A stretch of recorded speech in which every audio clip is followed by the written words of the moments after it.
the ultimate guide to get started. This is an algorithm that I created. This took me probably around 3 months to understand on an intellectual level the different classes within real estate and the different approaches to investing in real estate. And then all of my experience since 2020 up until now, it's 2024, has gone into the specifics of what I would recommend someone to wisely approach with starting conscious investing. So the conscious investing approach is to bring presence and mindfulness into the daily tasks that we do in the course of investing and potentially affecting the what of what we choose to invest in. What this allows us is to enjoy the ease of investing with lightness and ease, and easing the stress of investing in terms of the ups and downs that are natural to the journey of investing. And it really builds an abundance mindset, which seeing the abundance that is already present in our life is the foundation for inviting all further abundance into our lives. And so let's get started. I want to explain how to interpret this graph. And this is really, as you come across different asset classes and learn about different approaches to real estate, it's great to think about that particular approach in terms of this framework. These are the different levers that you can change when you're looking and evaluating whether an approach is wise for you. So instead of having the shiny ball syndrome of, okay, any new thing that you hear about or that comes across on social media is the thing that you think that you want to invest in now, just because it's the new shiny thing. Instead of that, you can really tune in to yourself and the ultimate wisdom that is available to you when you tap into the breath as well as the wisdom of your body. So being aware of the in and out of your breath and the sensation of your body.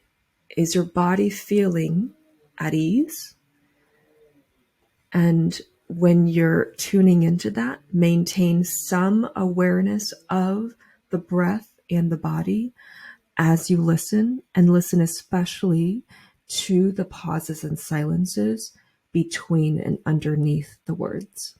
The first lever is active or passive. We also talk about your level of risk tolerance and a particular metric that I call the maverick level.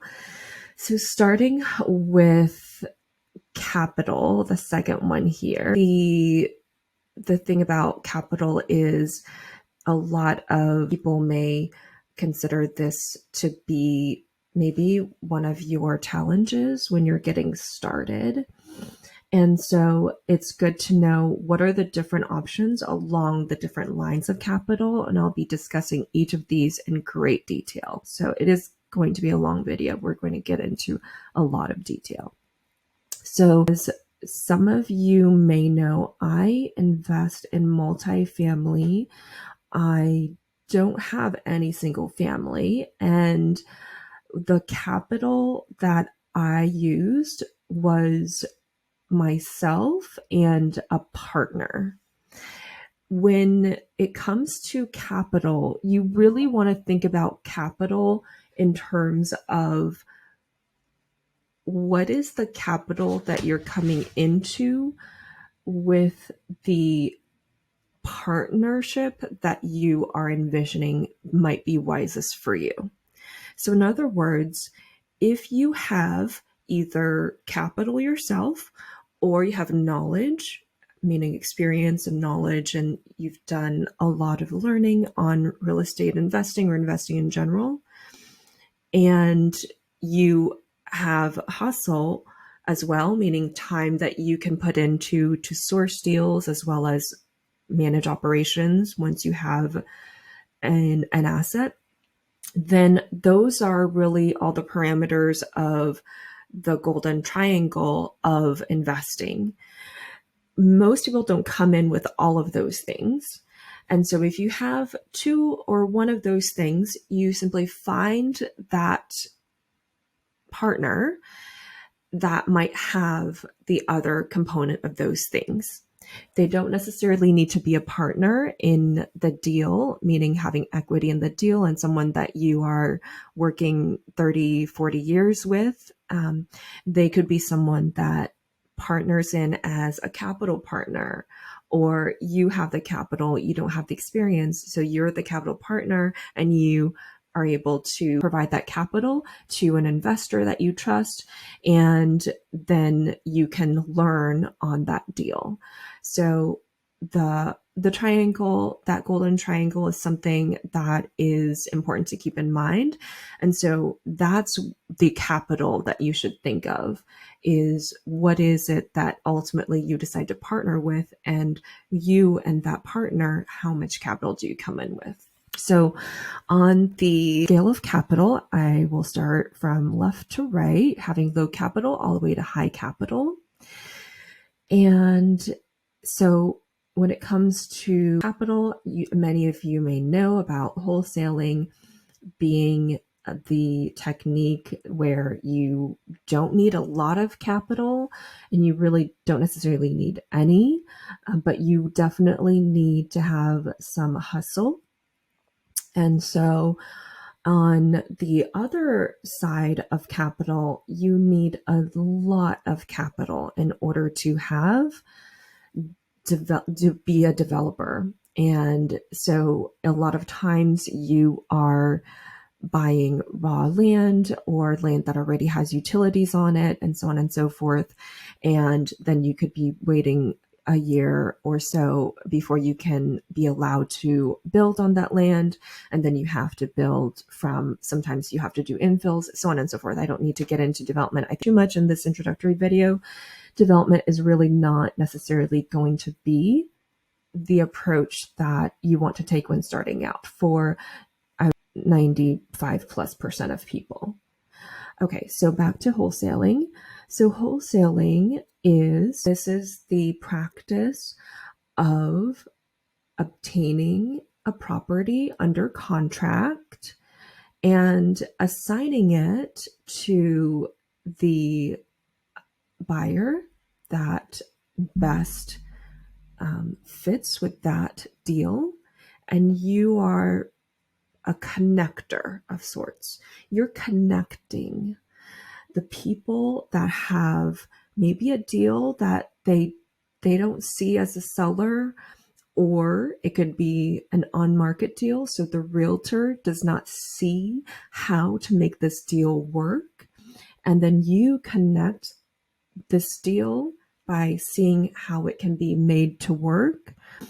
You might be obtaining it under contract creatively.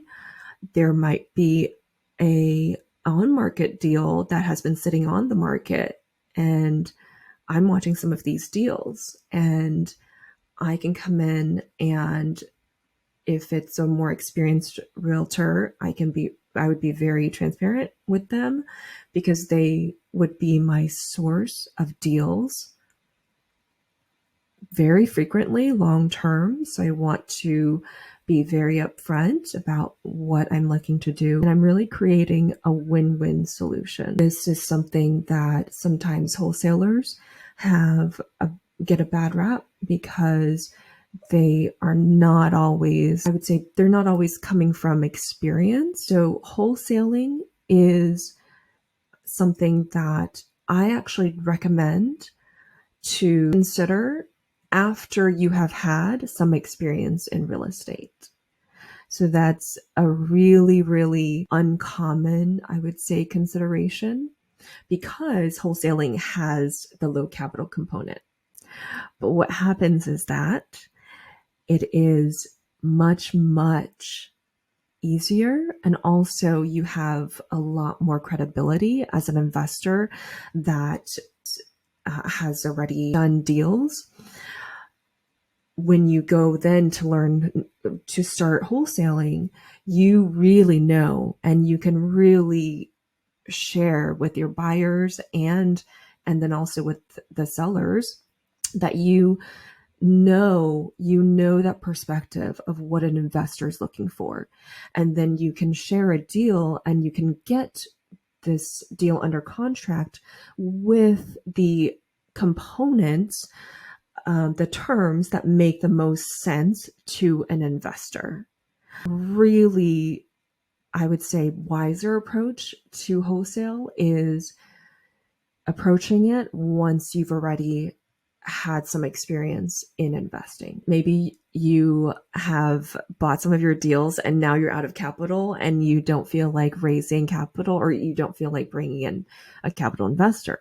Now you can learn wholesaling. So that's one component, right? But you will need to reflect within yourself, what is your degree of comfort and ease with regard to getting a deal under contract that is, well, you have your EMD, your earnest money deposit, that could be at stake, that you would want to minimize how much EMD you have on the contract, but usually most markets will expect around 1% of the purchase price. So we'll get more into wholesaling when one of my next videos, I talk about analyzing deals for potential wholesale. And because I am working on this approach, I'll go through really bit by bit in a screen recording how I'm looking at a deal and how I would analyze that deal for an investor to buy, and so on and so forth. So quite a bit of detail there. So I'll leave that with the wholesale. Like I said, we will probably upload this without editing at first, just so that I can really be sharing this information with people as soon as possible. We'll be putting in the bookmarks, and so you can skip ahead if you're more interested in certain areas. If you are aware of Bigger Pockets, I think they're always talking about house hacking. I would say that this really is less important. It's really not necessarily the path that I would go down if you live in a high cost of living area. I got my 14 units multifamily before I ever was able to buy a home. I live in a high cost of living area. I live in San Diego. So house hacking means that you purchase a home for yourself to live in, thus requiring much less percentage down. I have a video talking all about house hacking, so you should definitely watch that video if you want to learn more about house hacking in particular. Sorry. So if you cannot house hack, or you can't get a deal in your market because maybe it's a competitive market, or it's a high cost of living market, don't worry about it. You're not actually missing out on anything. You can be an investor in real estate without having your own home. I didn't feel that I was really solid in a way.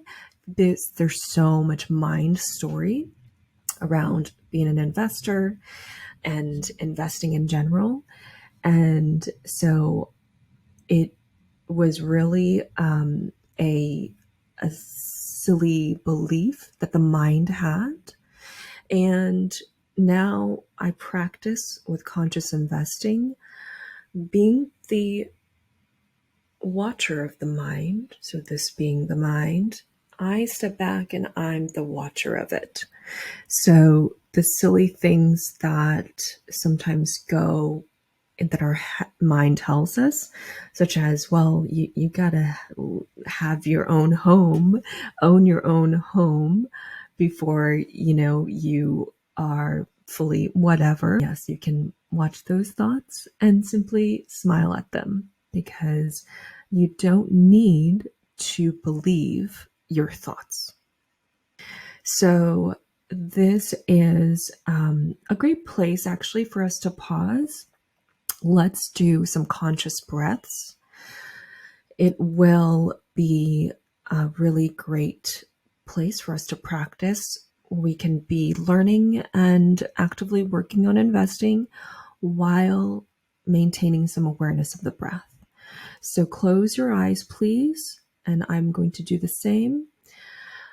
And we'll take breaths in for a count of 3 and then out with an audible sigh for a count of 3. So breathe in, 1, 2, 3, and out with an audible sigh.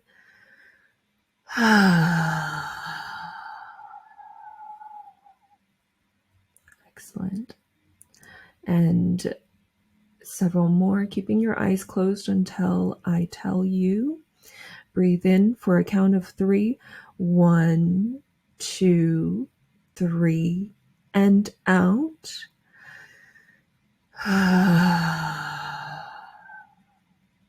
Good. And in.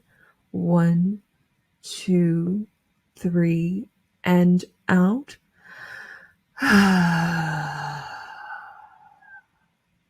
Keeping your eyes closed. Notice the spaciousness that we have created. This is where the ultimate wisdom can arise, and you can tap into the power of true wisdom.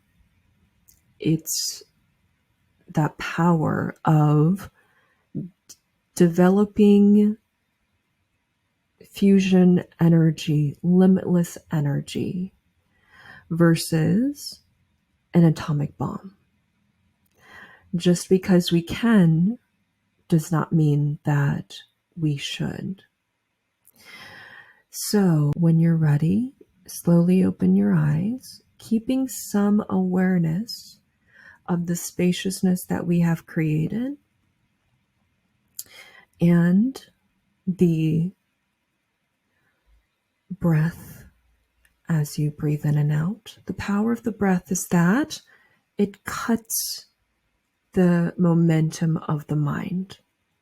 Our minds are what cause us to think far ahead and think about a lot of reasons not to take action. And that's okay. You can practice watching the mind. It is a wonderful tool, an incredible tool, but it doesn't always work for you. So as you practice watching the mind, it lessens in its power over you. And when you do use the mind, it is that much sharper. Okay, let's go on now with awareness of our breath and talk about, we'll move on from house hacking. There's a lot of information on that, and I'll have a video talking about that in great detail. Capital required could be as low as 0%. Or 3.5% more commonly if you are not a veteran, if you're not a physician, if you don't get a USDA loan, and so on and so forth. Okay, so Next up, in terms of increasing capital, is purchasing land and purchasing mobile home parks. P is mobile home park, and this is a very interesting asset class. It is also referred to in the Maverick level down below, which I will share later. It may need to be a different video. Mobile home parks are a little bit, I would say, not necessarily as intuitive for everyone. If you have a background and familiarity with a city or an area, or a personal familiarity with it, that is a wonderful, and if you're interested in it, with all of that knowledge and background, it's a wonderful asset class to consider. You do need to understand land, utilities. You need to understand providing that. The risk, okay, so this is only talking about capital here. Capital is lower typically to get started. It's extremely common to be able to obtain seller financing with mobile home parks, with parks. So, but the risk is not necessarily smaller. You will need to have a significant amount of understanding and learning before you should proceed in the mobile home parks. You need to likely look for mobile home parks that are able to be already managed or have a current manager in place, because it is a whole other animal. The Maverick level of mobile home park is high, meaning it can be a trickier asset class. And you really need to either have that extensive knowledge that you need to plan to obtain, or you bring in a partner that has experience in parks. It's extremely, I would say, quite specialized in a way, is how I think of it, because you need to be considering things like you need to have enough lots, enough homes on the park that makes a park worthwhile for you. Okay, unless it's in a high cost of living area and each lot is already renting for sometimes 600 or 800. That's different. That's specialized, right? You're gonna, if that's right for you, then that means that maybe you're living in a high cost of living area, you understand that area, and you have that local advantage. None of these approaches are wrong for anyone. It's tuning in to that wisdom and the guidance that we're always receiving. You can make any of this work, any strategy work. And so it just depends on your unique experience and background. But to talk more generally about mobile home parks, very easy to get seller financing. They tend to like a good amount of down payment though, but you can get started in a park relatively more easily. And it's there, the risk and the Maverick level comes in because there's a lot of specialized knowledge you need to obtain about maintaining septic systems. If it has that, sometimes there's a cesspool that, that word is what you think of as as what it sounds like, but there might be city sewer, which is great. That would be ideal. That's ideal. But sometimes you can have even hundreds of thousands for a septic that needs a complete renovation. So just, being aware of some of those things. In terms of the water, if it's on city water, great. Of course, it's ideal for your parks to be on city water and city sewer, but if you can get a better deal if you're able to come in and you have some knowledge, or you have an experienced operator there. And even very frequently, I've spoken with many mobile home park owners and managers have this experience in mobile home parks because I researched them extensively as an asset that I was considering, and I have a lot of background in terms of understanding that from someone that I have owned no parks. So it's definitely something that there's great potential because you don't need to be managing the homes if the park has mostly privately owned homes. But if you have park owned homes, and those are your homes, you need to manage them, you need to renovate them, you need to get a renter in, and so on and so forth. And then you can rent to them, and you can even sell or finance that home to them. They, want to be owners. Just to clarify also, there's no limit to the variety of mobile home parks. There's no limit to the differences between people. There are mobile home parks that are, have ocean views in California, and with mobile home parks, you have owners. They are really owners. They have pride of ownership. And so you're not needing to deal with any maintenance whatsoever, but you have to maintain the land. You have to maintain the utilities. These are multiple. You might have 50. You might even come in, and with your first deal, you might look at a 30, a 50 lot type park. That's 30 families. That's 50 families. So there's so much to be mindful of when you're coming in and you're owning something like this. You have this responsibility of stewardship of the home for these 30, 50 or so on families, right?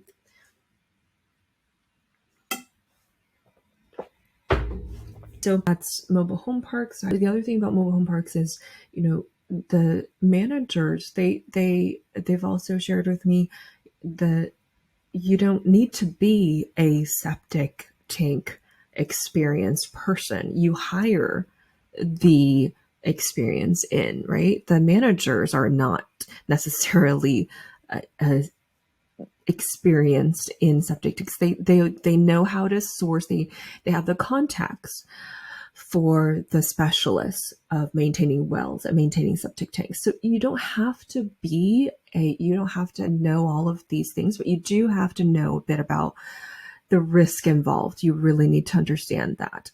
If you buy a park that needs a lot of infill, there are infill specialists. So some parks are vacant. Of course, you're going to get pennies on the dollar for something like that, and because the risk is massive.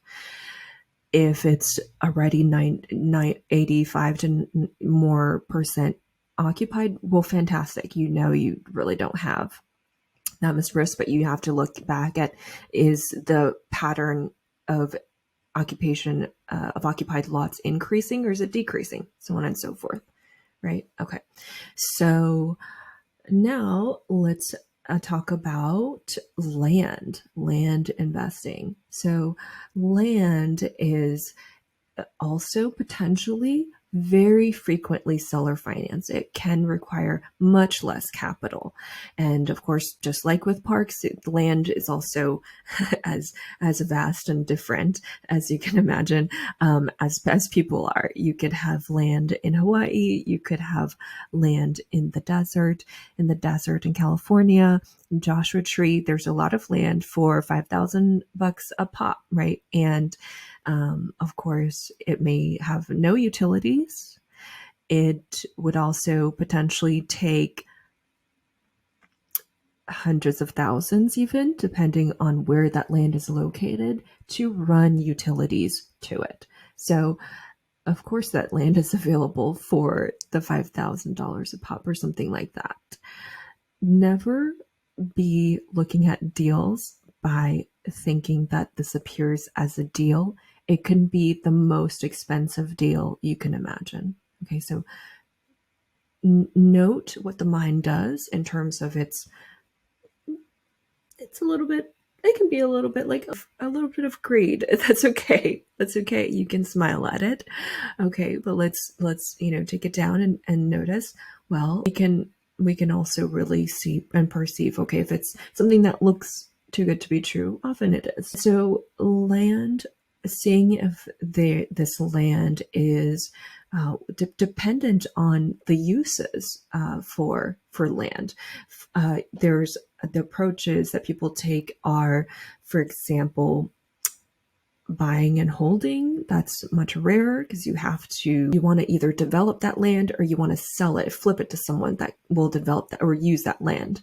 So land is really similar, potentially, at least what it is right now is very similar to wholesale. I think of those as almost, you can picture them slightly similarly, because if you see a plot of land and you see that there's something about it that others don't see, well, you can source or you can connect with people that source for you that particular buyer, then great. But land is much more about finding the buyers, getting a CRM that can help you organize your email list of buyers, or creating a Facebook group of certain kinds of buyers and growing that Facebook group, for example, growing your email list, and so on and so forth. So if you focus on, you could buy land and you could rent it out to farmers.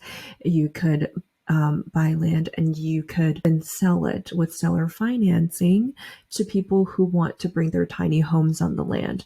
This has to be land then with utilities already accessible, or that you know exactly how much they would be, and they would be cost effective.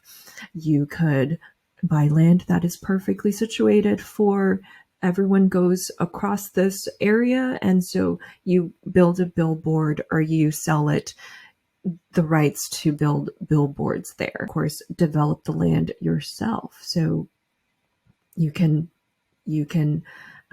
that would go into development more, right? But so bringing it back to land, you can, if you are to buy land and sell it on seller financing to people who are using it, that means that they don't need a lot of capital. They can really pay you with monthly payments, and you could even finance it at 8 or 12%. And so you could be getting an almost guaranteed 12% or something like that of a return, and you don't need to manage anything. No management of anything whatsoever is great, because I can tell you that with buying and hold multifamily, always it's managing something. You are managing something, and yes, you might have a little bit of time. It's not like stocks, take actions on stocks.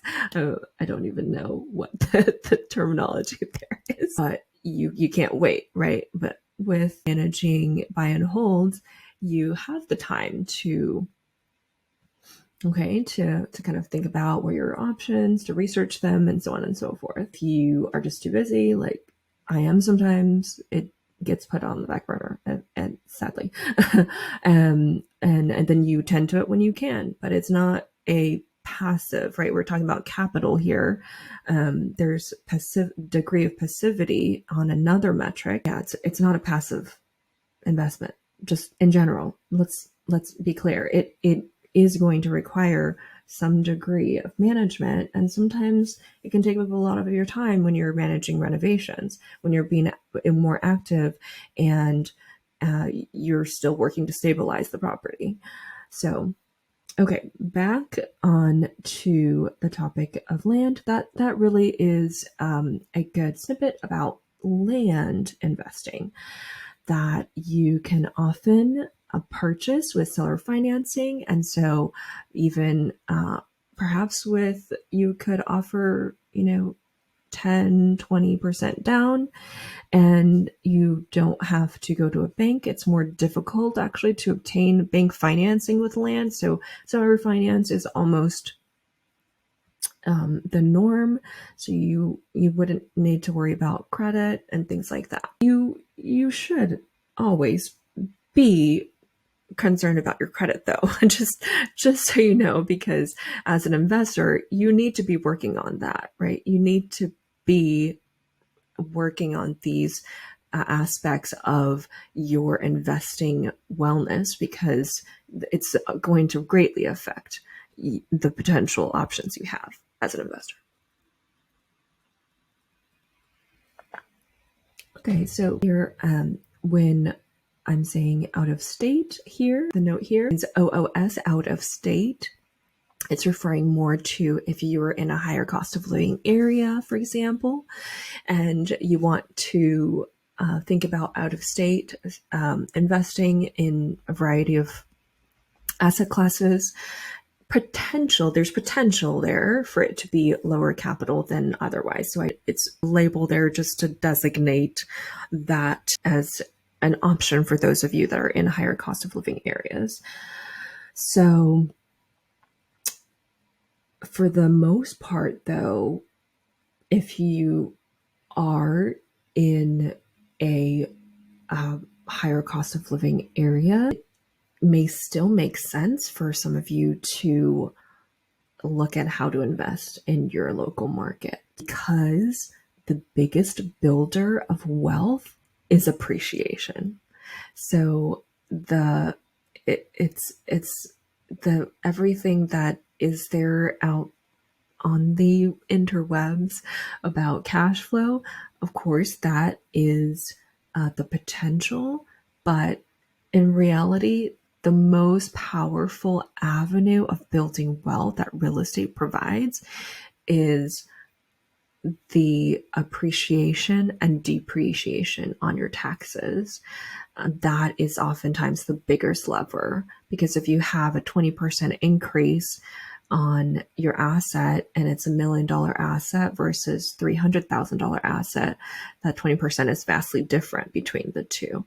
And then if you have any kind of W-2 job, but then if you are to qualify as a real estate professional in some way or another, you could potentially depreciate on an asset that you own.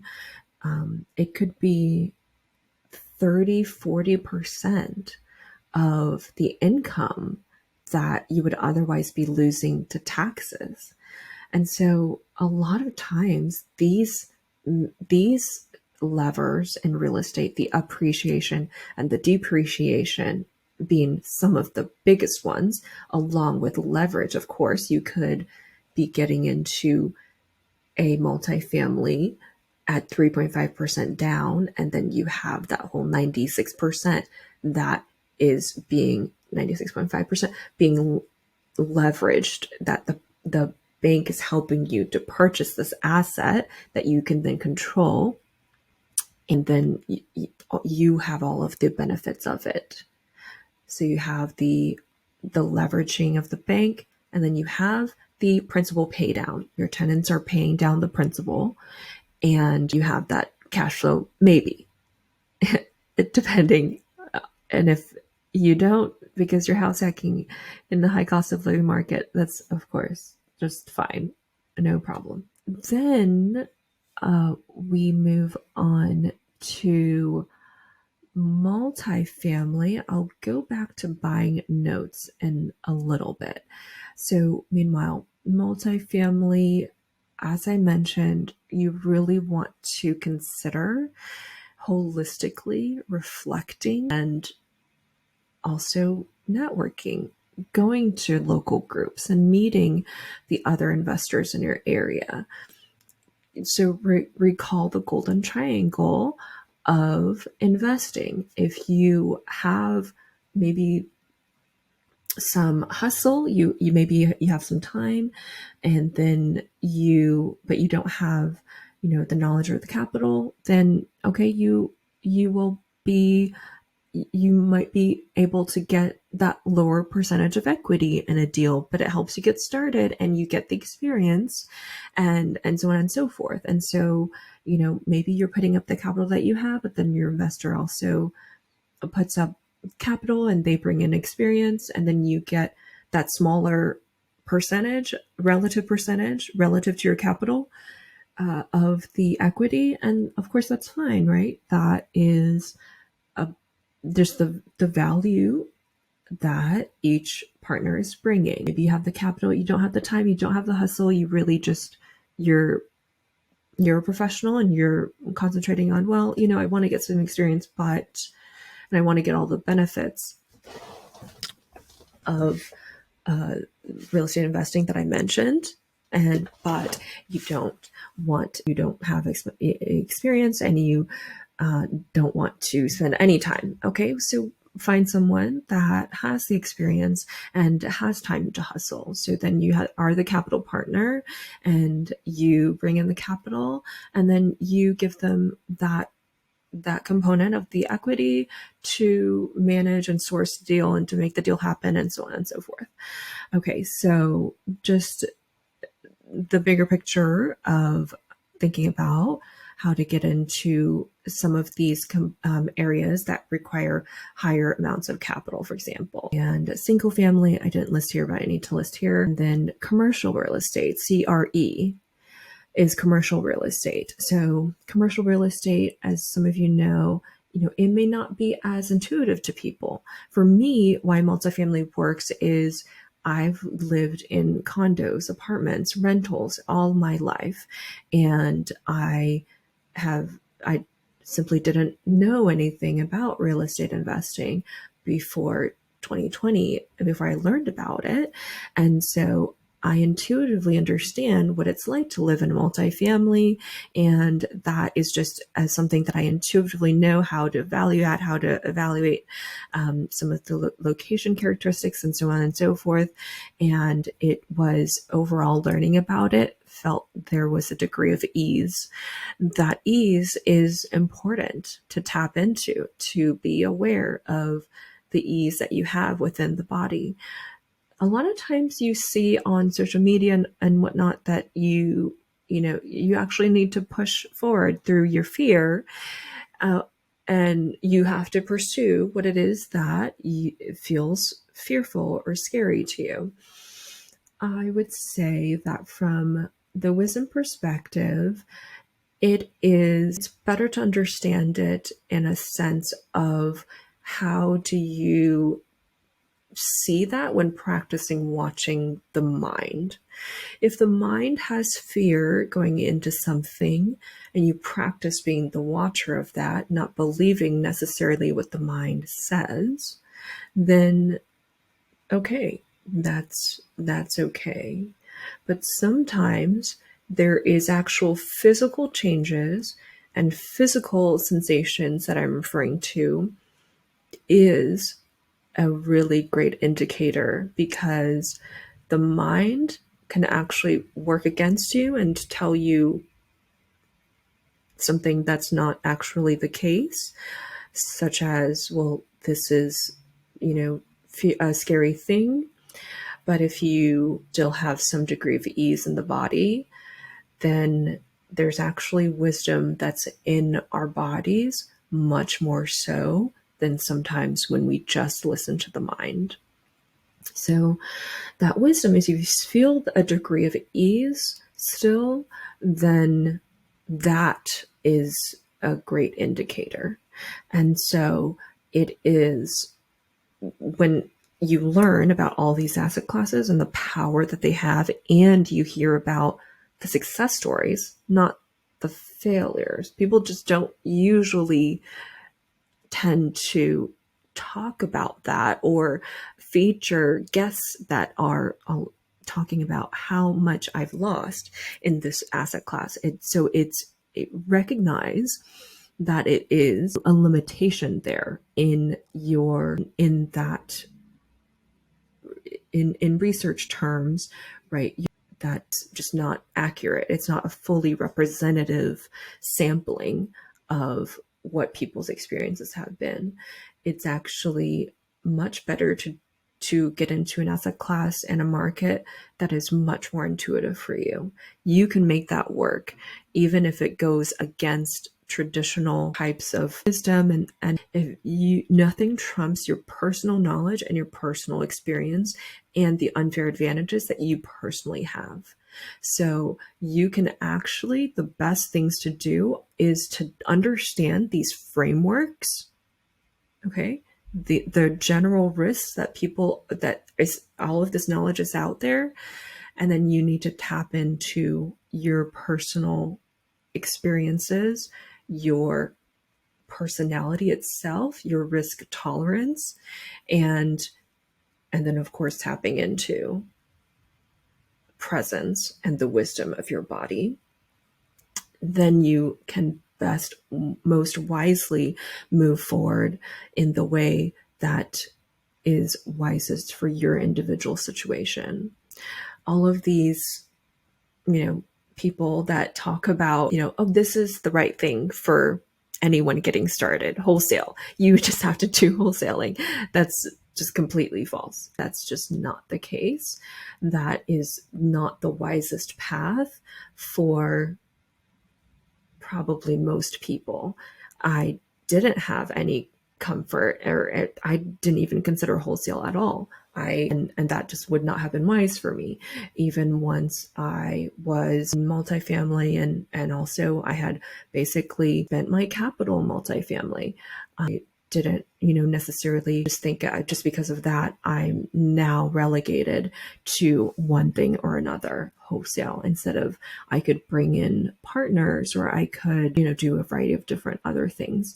But in terms of my personal journey, I have this interest now in wholesale because of my experiences in multifamily. I've both bought and sold multifamily, and I've sold multifamily traditionally and on seller financing. So I really just feel that degree of comfort now in terms of knowing what's a worthwhile deal for investors, and also what are the creative ways to get a property under a contract in a property that's on the market, for example. So I would say approaches that I've used myself is tuning into presence and just tuning into sensing what are the opportunities that are most intuitive for me. Those are the best options. It's not going to be the shiny new thing. And it's not going to be an approach that someone tells you is right for everybody. There is just no approach like that for everybody in a specific circumstance. There's just no approach that's really like that. Wholesale is actually not going to be right for most people getting started. For most people, maybe if you have less capital, it would make more sense to either get a job in real estate and learn more about a certain sector that you're interested in. Maybe you're interested in commercial real estate and you want to get a job there, or of course, bringing in partners. And so you can really, share, okay, well, you have the hustle maybe in that case, or you have some experience. And so then you can bring on a capital partner. That would be a better approach than to wholesale if you don't intuitively sense that wholesale is the approach that makes the most sense for you. If you're not mostly someone that you really like to be a connector and you tolerate probably some degree of risk as a wholesaler, then, if you are those things, that could be a great approach for you. Regardless of how much capital you have, you could, be really good at seeing how to put together a deal, and you could be really good at, connecting with people. Maybe you have, you're very organized and you have a CRM that allows you to follow up with people regularly, and you develop great lists of buyers and so on and so forth. So those are just some of the components of a variety of different capital intensive asset classes within real estate.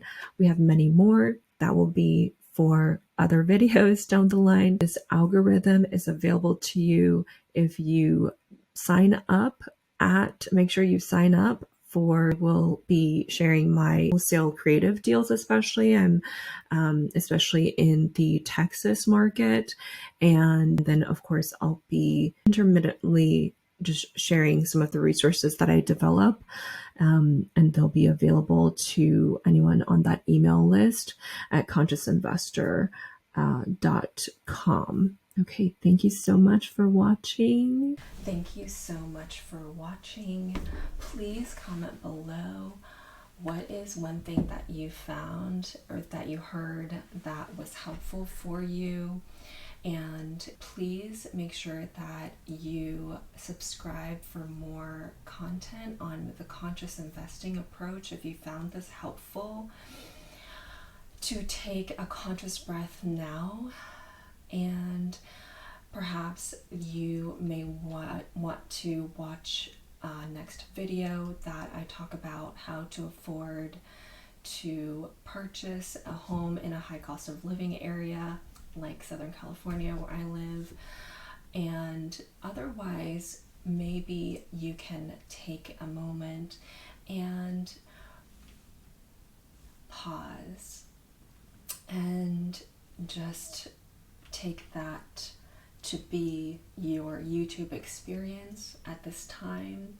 You could click off of YouTube and do something, get up and do what things you need to do, maybe take some investing actions or network with others who do investing.